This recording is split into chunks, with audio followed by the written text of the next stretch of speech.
नमस्कार दोस्तों, स्वागत है आपका अपने चैनल रुद्रा केमिस्ट्री क्लासेस भाई पुरुषोत्तम सिंह।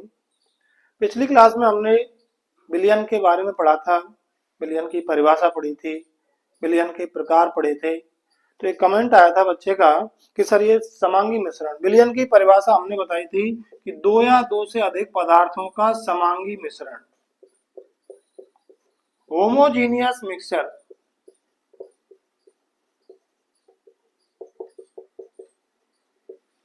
विलयन कहलाता है। अब कंसेप्ट बेटा ये 11वीं क्लास का ही कंसेप्ट है। वैसे तो समांगी मिश्रण का मतलब क्या होता है?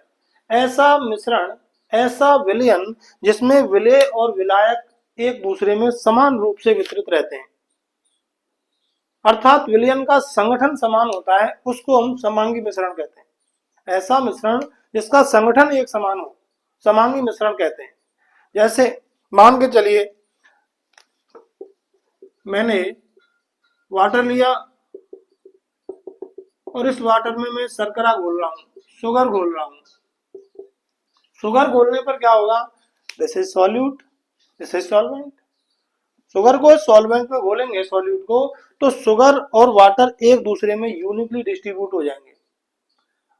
अब आपको ना तो अलग से शुगर दिखाई देगी और ना ही अलग से वाटर दिखाई देगा। इस प्रकार का मिश्रण कहलाता है समांगी मिश्रण। यहां से उठाएंगे तो शुगर वाटर टेस्ट आएगा, नीचे से उठा लो तो शुगर वाटर का समान टेस्ट आएगा। That is called homogeneous mixture. और उस होमोजीनियस मिक्सचर को ही कहते हैं हम विलयन, सॉल्यूशन। क्लियर है? चलिए अब नेक्स्ट टॉपिक पर आ जाते हैं और नेक्स्ट टॉपिक स्टार्ट करते हैं हम विलयन की सांद्रता, कंसंट्रेशन ऑफ द सॉल्यूशन। विलयन की सांद्रता। अब सांद्रता क्या होती है इसको समझते हैं एक सेकंड के लिए। अपने पास में दो बीकर हैं और सपोज इनमें वाटर है, कितना?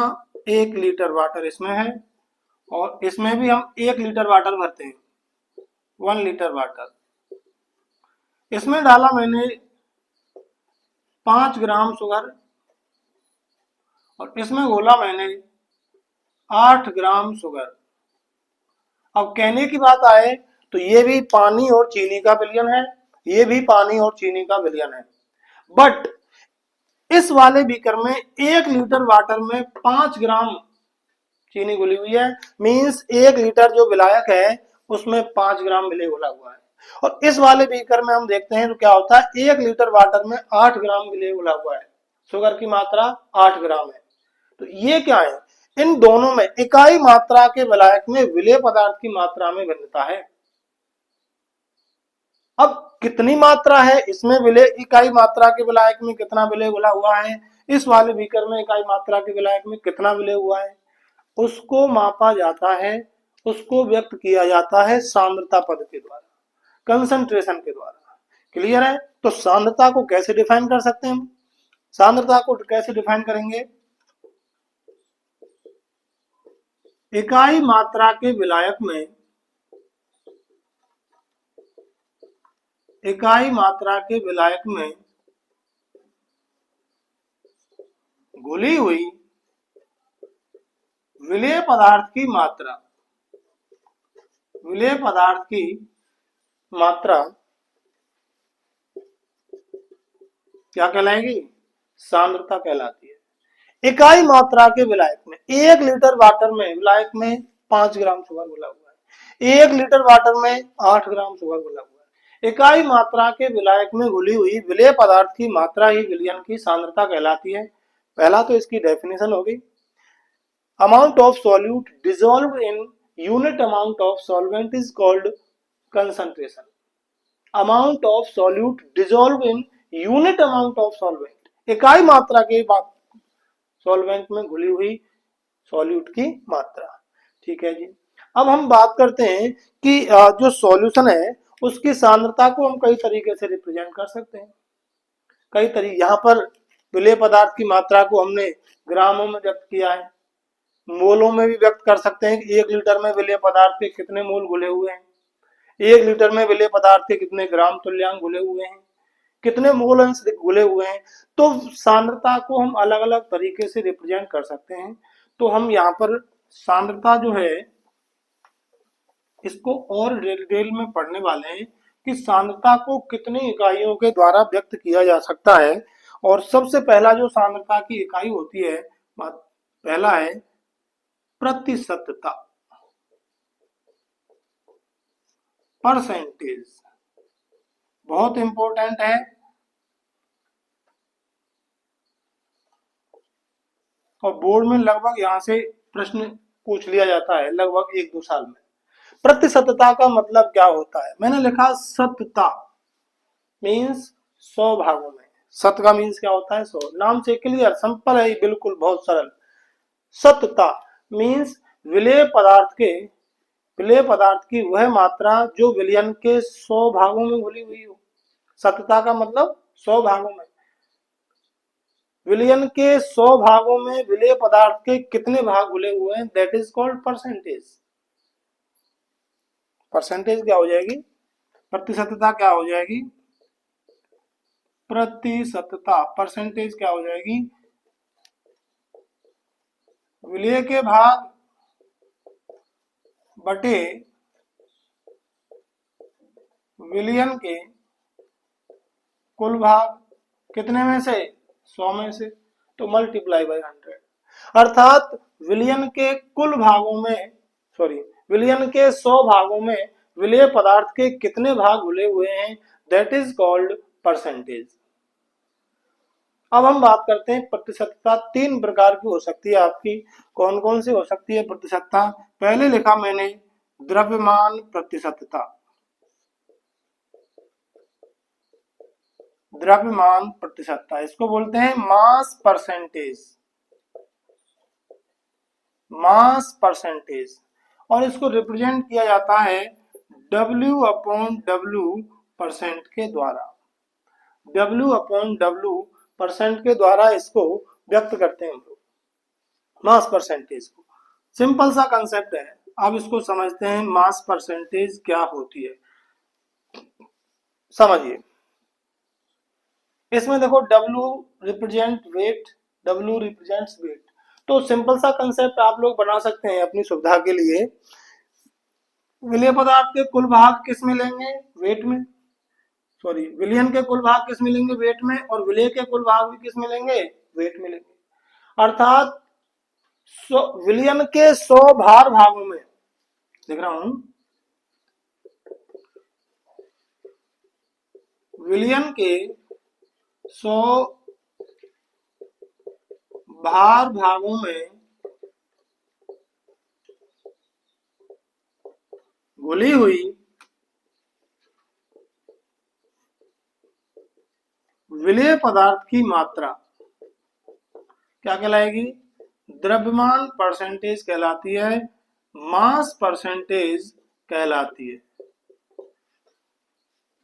सपोज करिए मैंने कहा 10% W/W NaOH सॉल्यूशन है अपने पास।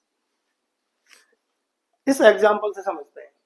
इसका मतलब यह हुआ कि 100 ग्राम NaOH सॉल्यूशन में सॉल्यूट कितना है? 10 ग्राम NaOH डिजॉल्व है। दोबारा समझिए, मैंने कहा कोई अपने पास में सॉल्यूशन है, ये सॉल्यूशन है, ये वाला NaOH सॉल्यूशन है, और इसकी कंसंट्रेशन दे रखी है 10% W/W NaOH सॉल्यूशन। इसका मतलब ये हुआ इस विलयन में से यदि मैं 100 ग्राम विलयन निकालता हूं तो 100 ग्राम विलयन में से NaOH सोडियम हाइड्रोक्साइड कितने ग्राम है? 10 ग्राम है। दिस इज मास परसेंटेज, द्रव्यमान प्रतिशतता। तो इसका फॉर्मूला क्या बना सकते हैं हम लिखेंगे द्रव्यमान प्रतिशतता W/W इज इक्वल टू क्या हो जाएगी? विलेय के भार भागों की संख्या मीन्स विलेय का द्रव्यमान बटा विलयन का द्रव्यमान, और परसेंटेज है इसलिए multiply by 100। This is mass percent formula. Simple formula है, डायरेक्ट न्यूमेरिकल आ जाता है कई बार तो बहुत सिंपल होता है। इसका यूज किया जाता है sodium hypochloride NaOCl। Sodium hypochloride का जो जलीय विलयन होता है, अलग अलग कंसंट्रेशन के सोडियम हाइपोक्लोराइड का यूज अलग अलग होता है। तो इंडस्ट्रियल स्केल पर, औद्योगिक स्तर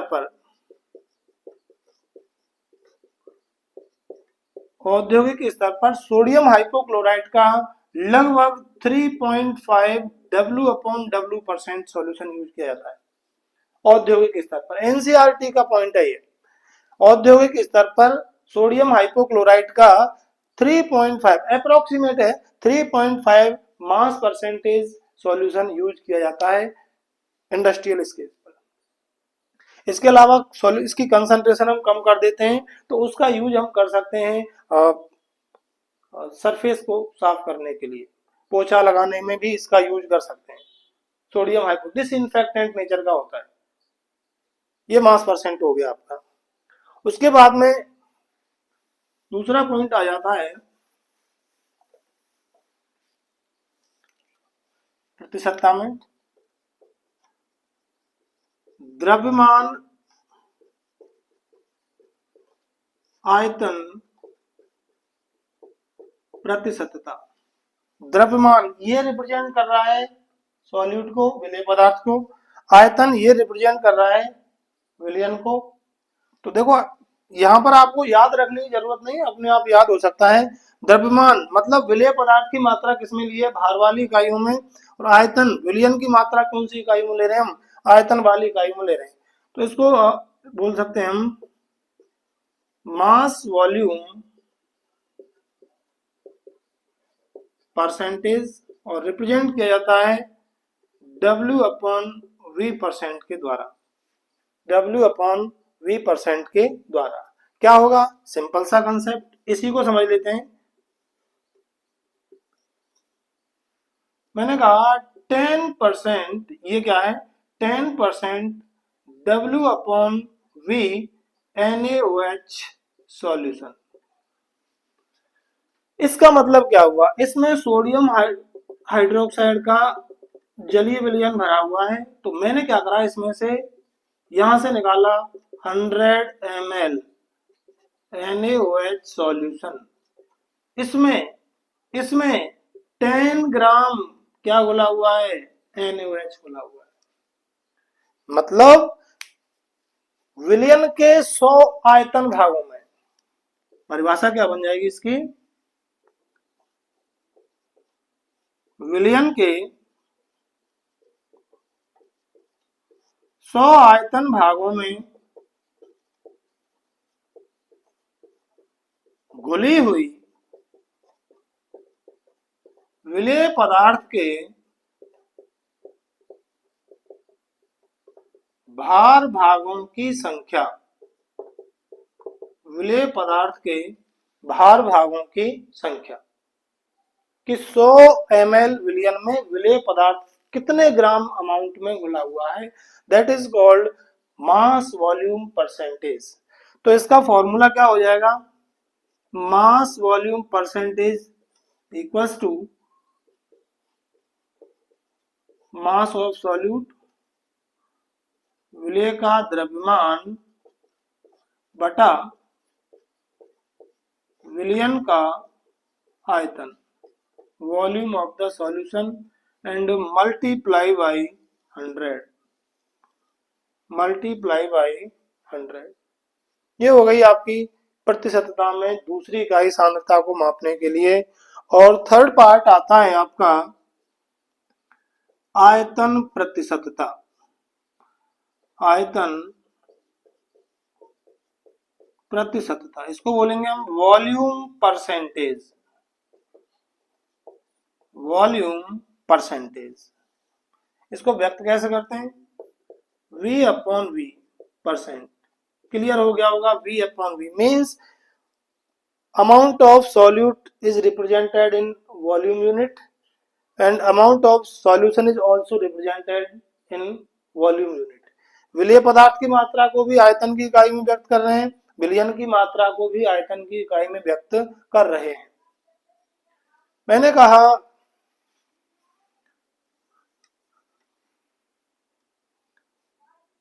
इसको छोड़ो, नॉर्मली समझिए।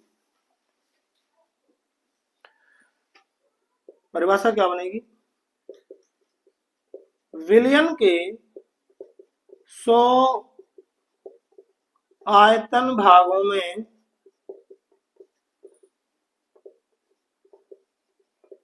घुली हुई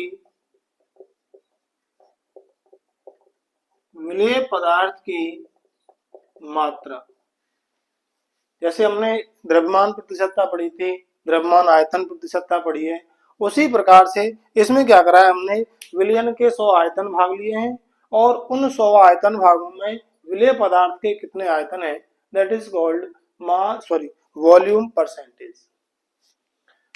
फॉर्मूला इसका सिंपल सा बन जाएगा, इसको रिप्रेजेंट करा जाता है V अपॉन V परसेंट से। फॉर्मूला बनेगा विलेय का आयतन बटा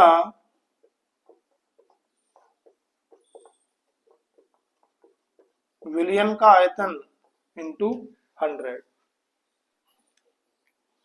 तो इसमें इसका एग्जाम्पल क्या हुआ, और बोर्ड में कई बार पूछ लिया जाता है इस एग्जाम्पल में से। मैंने कहा एथिलीन ग्लाइकोल का 35% V अपॉन V सॉल्यूशन, बहुत इंपॉर्टेंट है ये पॉइंट, 2-3 बार बोर्ड में प्रश्न पूछा गया है यहाँ से।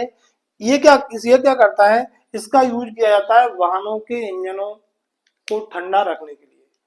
जो वाटर यूज करते हैं हम कूलेंट के रूप में, उसमें 35 ml क्या होगा, 100 ml में वाटर होगा, 100 ml सॉल्यूशन में 35 ml क्या होता है, एथिलीन ग्लाइकोल होता है। 100 ml विलियन में 35 ml एथिलीन ग्लाइकोल होता है।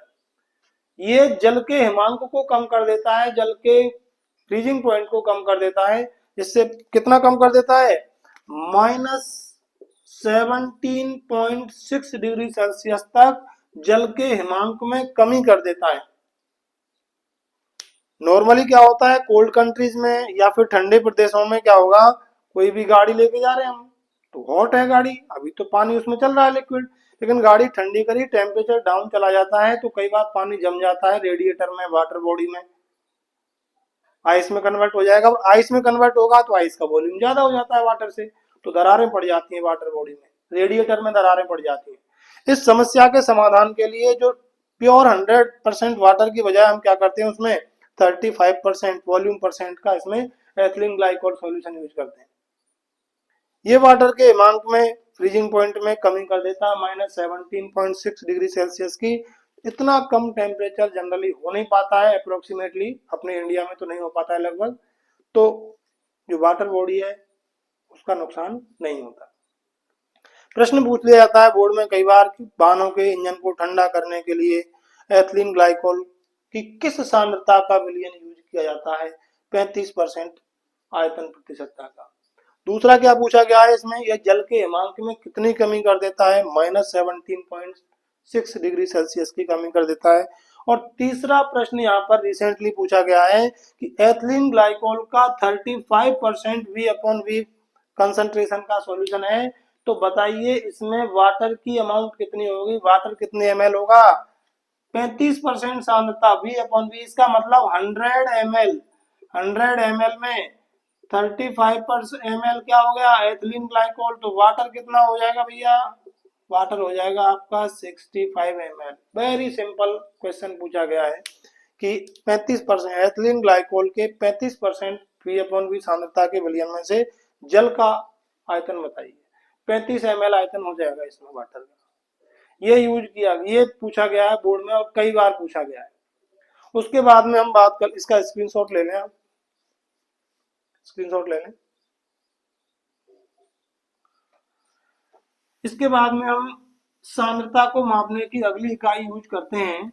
ये तो प्रतिशतता हो गई, 3 हो गई प्रतिशतता के पार्ट, कौन कौन से, द्रव्यमान प्रतिशतता, द्रव्यमान आयतन प्रतिशतता और आयतन प्रतिशतता। अब हम सांद्रता मापने की अगली इकाई यूज करते हैं ppm and ppb। ppm stands for parts per million, ppb stands for parts per billion, 10 to the power 6 और billion means 10 to the power 9।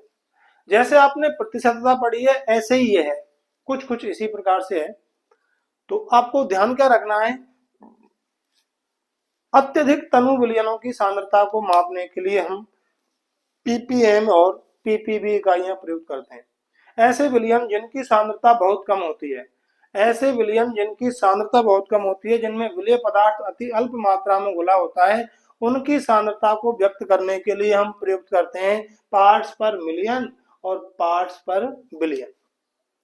बहुत कम सांद्रता के विलयनों की सांद्रता को मापने के लिए इनका उपयोग करते हैं। क्लियर है कहानी? अच्छा, अब इसमें क्या है, ppm क्या है, ppm है विलयन के 1 मिलियन 10 to the power 6 भागों में घुली हुई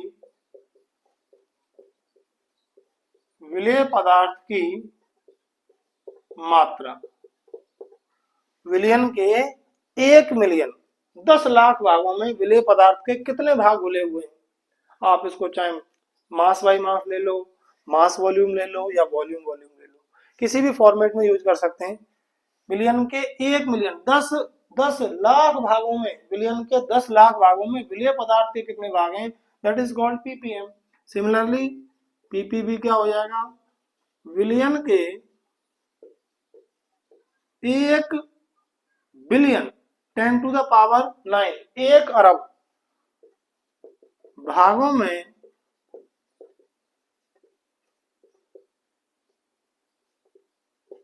घुली हुई विलेय पदार्थ की मात्रा ppb कहलाती है। कुछ अंतर नहीं है, प्रतिशतता में तो हमने लिया था 100 भागों में, ppm में लिया है हमने 1 मिलियन भागों में, ppb में लिया है 1 बिलियन भागों में। क्योंकि 100 एक बड़ी संख्या नहीं है, तो 100 भागों में से विलेय के कितने भाग घुले हुए हैं, नॉर्मल राशि, नॉर्मल सांद्रता की इकाई होगी। लेकिन ये इकाई 1 मिलियन भाग तो बहुत ज्यादा हो जाते हैं। 1 मिलियन भागों में विलेय के कितने भाग घुले हुए हैं, 1 बिलियन भागों में विलेय के कितने भाग घुले हुए हैं। तो अति अल्प सांद्रता के विलयन जो होते हैं उनकी सांद्रता को इनमें मापा जाता है। तो सिंपल सा फॉर्मूला हो जाएगा, ppm का फॉर्मूला हो गया विलेय के भाग बटा विलयन के कुल भाग। अब 100 में से गुणा नहीं करेंगे हम, अब गुणा करेंगे 10 to the power 6 से। अब द्रव्यमान के रूप में दे रखे हो दोनों, तो विलेय का द्रव्यमान बटे विलयन का कुल द्रव्यमान multiply by 10 to the power 6। द्रव्यमान आयतन में हो तो विलेय का द्रव्यमान बटे विलयन का कुल द्रव्यमान multiply by 10 to the power 6। इसी प्रकार से विलेय का आयतन बटे विलयन का कुल आयतन multiply by 10 to the power 6। अब ppb का फॉर्मूला क्या हो जाएगा, ppb का फॉर्मूला हो जाएगा विलेय के भाग बटे विलयन के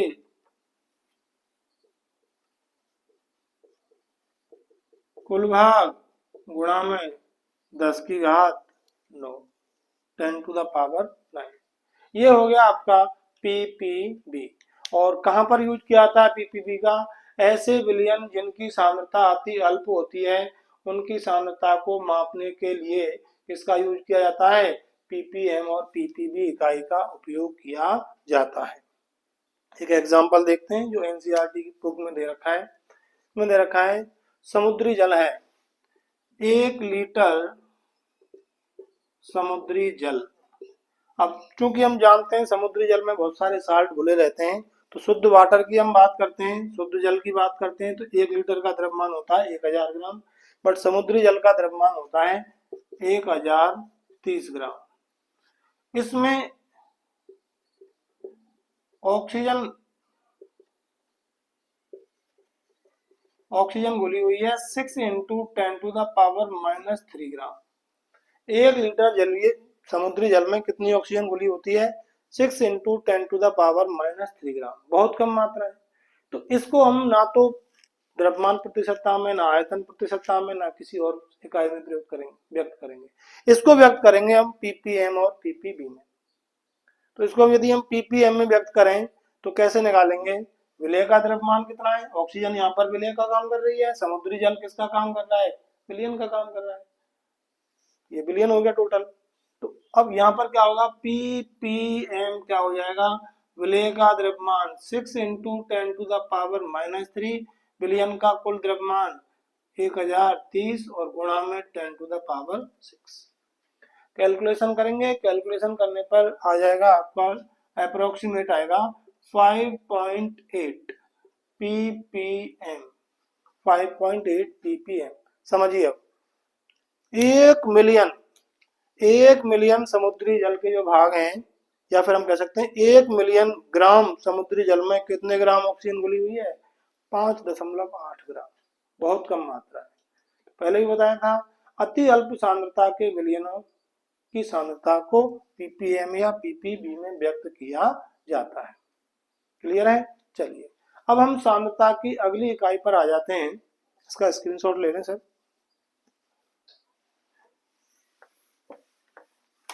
सांद्रता की नेक्स्ट जो इकाई है वो पढ़ेंगे हम मोल अंश। मोल अंश भी कहते हैं, इसे मोल भिन्न भी कहते हैं, इसे मोल प्रभाज भी आप लोग कह सकते हैं। मोल फ्रैक्शन, मोल फ्रैक्शन किसी भी फॉर्मेट में आप लोग बोल सकते हैं। मोल फ्रैक्शन को समझने से पहले हम लोग थोड़ा सा एजम्पशन कर लेते हैं, मान लेते हैं कुछ। सपोज करें अपने पास में एक विलयन है, इसमें विलायक है और विलय है, शॉर्ट में ले लेंगे। तो यहाँ पर अब हम क्या करने वाले हैं? विलायक को तो व्यक्त करेंगे घटक ए से और विलय को व्यक्त करेंगे हम घटक बी से। आप ए इधर मान सकते हैं विलय को, विलायक को घटक बी मान सकते हैं, ऐसा कोई हार्ड एंड फास्ट नहीं है। हम अपनी सुविधा के लिए ऐसा कर रहे हैं, विलायक को घटक ए मान रहे हैं, कंपोनेंट ए, और विलय को कंपोनेंट बी मान रहे हैं। अब यहाँ पर क्या होगा? मैंने लिखा विलायक का द्रव्यमान, तो द्रव्यमान को किससे व्यक्त करते हैं हम? W से। तो विलायक का द्रव्यमान क्या हो जाएगा? W। मैंने लिखा विलय का द्रव्यमान, ये क्या हो जाएगा? WB। विलय को हमने घटक भी माना है। इसी प्रकार मैंने लिखा विलायक का मोलर द्रव्यमान, मोलर द्रव्यमान को किससे व्यक्त कर रहे हैं हम? कैपिटल एम से। तो मोलर द्रव्यमान एम हो जाएगा। सेम विलय का मोलर द्रव्यमान एम भी हो जाएगा। मोल को किससे व्यक्त करते हैं? एम एन से। एन ए क्या होंगे? विलायक के मोल। एन भी क्या होंगे? विलय के मोल। इसी प्रकार से जो अगली राशि है सांद्रता की, मोल अंश, इसको व्यक्त करते हैं हम काई से। तो विलायक की मोल अंश क्या होगी? काई है, और विलय की मोल अंश क्या हो जाएगी? काई भी। इसलिए मैं इसको बता रहा था। अभी यहाँ पर अजम्पशन करके हम इसकी परिभाषा देंगे। ठीक है, चलिए अब हम बात कर लेते हैं इसकी डेफिनेशन की। अपने पास में कोई विलयन है, ये विलयन है, और इसमें मैंने घटक ए भी बोल रखा है और घटक बी भी बोल रखा है। तो इसमें घटक ए की भी कुछ मात्रा होगी, घटक बी की भी कुछ मात्रा होगी। तो इनकी मात्रा को हम व्यक्त कर रहे हैं नंबर ऑफ मोल्स में। नंबर ऑफ मोल्स में कि विलायक के मोल कितने हैं? Na। विलय के मोल कितने हैं? Nb। ये नंबर ऑफ मोल्स हैं इनके। तो यहां पर हम बात करते हैं मोल अंश की। तो मोल अंश क्या होता है? विलयन में किसी घटक का मोल अंश उस विलयन में उस घटक के मोल तथा विलयन के कुल मोलों का अनुपात मोल अंश कहलाता है।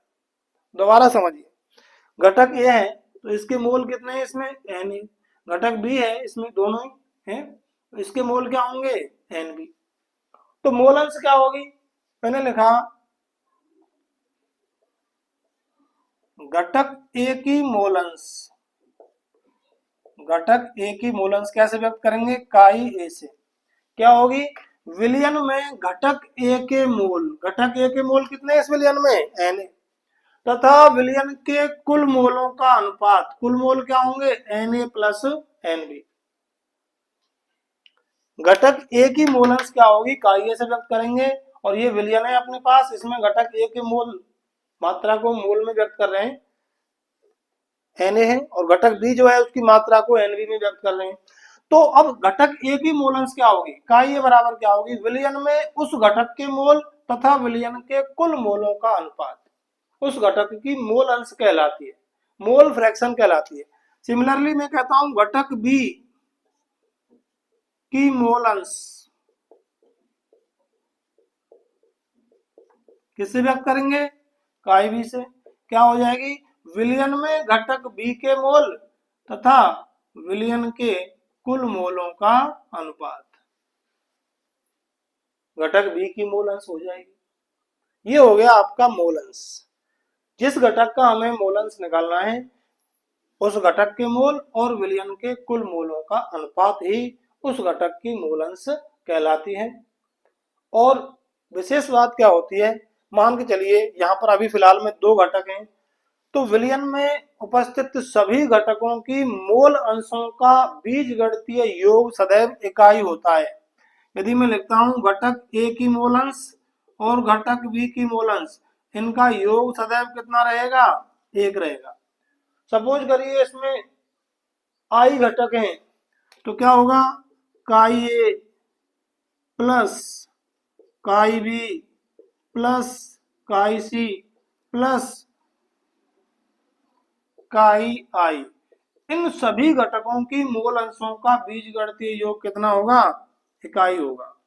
विलयन में उपस्थित सभी घटकों की मोल अंशों का बीजगणितीय योग कितना होता है, सदैव इकाई होता है। और ये जो सांद्रता की इकाई है इसका उपयोग किया जाता है मोस्टली विलयन की सांद्रता और वाष्प दाब के मध्य संबंध स्थापित करने में। वीडियो थोड़ा सा ज्यादा लेंथी हो जाएगा, इसलिए बाकी की जो सांद्रता की इकाइयां हैं उनको हम नेक्स्ट वीडियो में कवर करने वाले हैं। और ये जो सांद्रता की इकाइयां हमने पढ़ी हैं इनसे संबंधित बहुत सारे न्यूमेरिकल्स को भी हम अगले वीडियो में कवर करने वाले हैं, और जल्द ही उस वीडियो को हम लेकर आ रहे हैं आपके लिए विद न्यूमेरिकल। नेक्स्ट आपकी कौन कौन सी इकाइयां रह गई हैं, इसके बाद में हम पढ़ने वाले हैं मोलरता, मोलरिटी, मोललता, मोललिटी, नॉर्मलता, नॉर्मलिटी, ये इकाइयां हम लोग पढ़ने वाले हैं। और इस सांद्रता से संबंधित जितने भी मोस्टली जितने पैटर्न के न्यूमेरिकल्स हैं कोशिश करेंगे उन न्यूमेरिकल्स को कवर करने की। तो बने रहें अपने चैनल पर और ज़्यादा से ज़्यादा शेयर करें, लाइक करें, सब्सक्राइब कर लें चैनल को, बेल आइकन दबा लें ताकि वीडियो अपलोड होते ही आपको इन्फॉर्म हो जाए।